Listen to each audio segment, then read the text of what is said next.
Students, आज हम पढ़ने वाले हैं कैरेक्टरिस्टिक्स ऑफ बिज़नेस के बारे में। क्लास 11th का है ये, तो अभी एग्ज़ाम भी शुरू होने वाले हैं, इसलिए जो है इसको पढ़ाया जा रहा है कि कैरेक्टरिस्टिक्स ऑफ बिज़नेस का मतलब ये होता है कि बिज़नेस के अंदर क्या क्या चीज़ें पाई जाती हैं, इसका मतलब होता है कैरेक्टरिस्टिक्स। अब जैसे कि बिज़नेस के अंदर पाई जाती हैं creations of utilities. Creations of utilities, business customer की यूटिलिटीज़ को क्रिएट कराता है। जैसे लिखा हुआ है, बिजनेस में goods from useful to satisfy human wants at time place from and position. कि बिजनेस गुड्स को क्रिएट कराता है, सेटिस्फाई कराता है टाइम पर, किसी प्लेस पर, किसी पोजीशन पर, टू वेरियस कस्टमर को, वेरियस टाइप्स ऑफ गुड्स को। इन दिस ऑफ रॉजर ने कहा है, business exist to create and deliver value satisfaction to customer. Business exist क्यों होता है?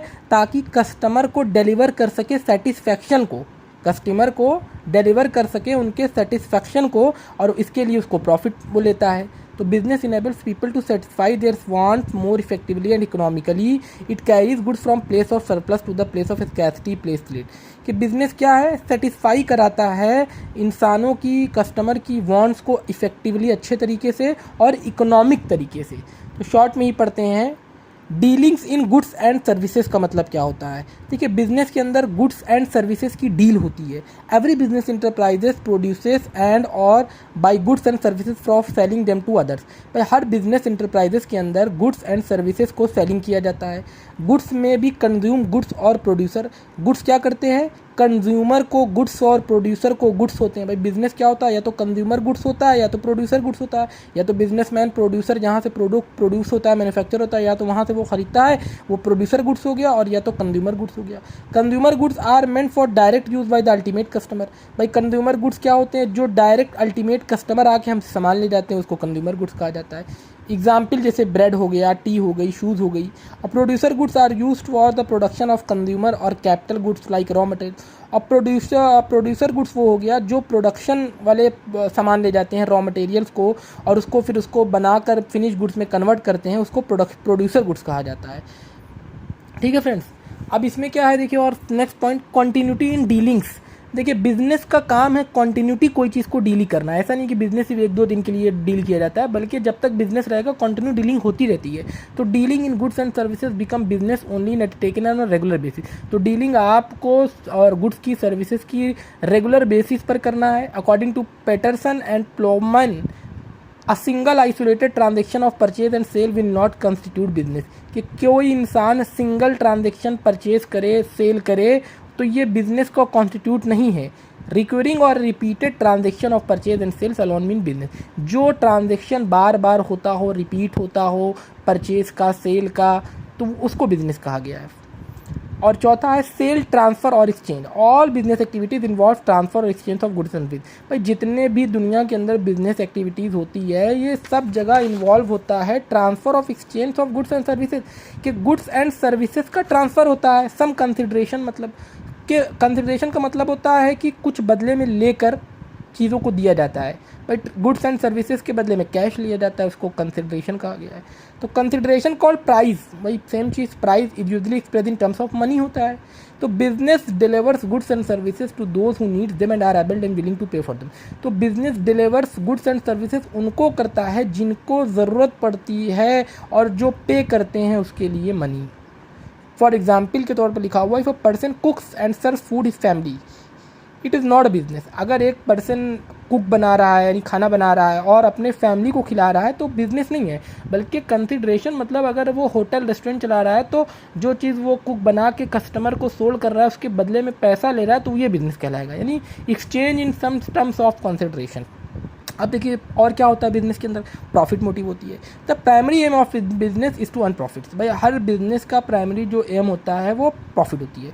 Profit are essential for the survival as well as the growth of business. भाई, profit बहुत ज़रूरी होती है बिजनेस को सर्वाइव कराने में, बिजनेस को ग्रोथ कराने में। अगर आपकी प्रॉफिट नहीं होगी बिजनेस में, तो ना आपका बिजनेस सर्वाइव कर पाएगा, ना ग्रोथ कर पाएगी। तो profit must however he earn through legal and fair means. और प्रॉफिट को लीगल तरीके से, फेयर तरीके से अचीव किया जाता है, लिया जाता है।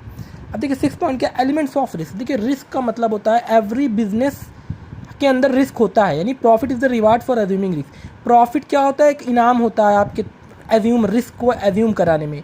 यानी risk implies the uncertainty of profit of the possibility of. देखिए हर बिजनेस का एक एलिमेंट ही माना गया है कि रिस्क तो होता ही है हर बिजनेस के अंदर। विदाउट रिस्क योर बिजनेस, मतलब कोई ये कह ही नहीं सकता कि मेरे बिजनेस के अंदर रिस्क नहीं है। बिजनेस का रिस्क एक पार्ट है, लिखा है ना, risk is a part and parcel of business. ये एक बिजनेस का पार्ट है।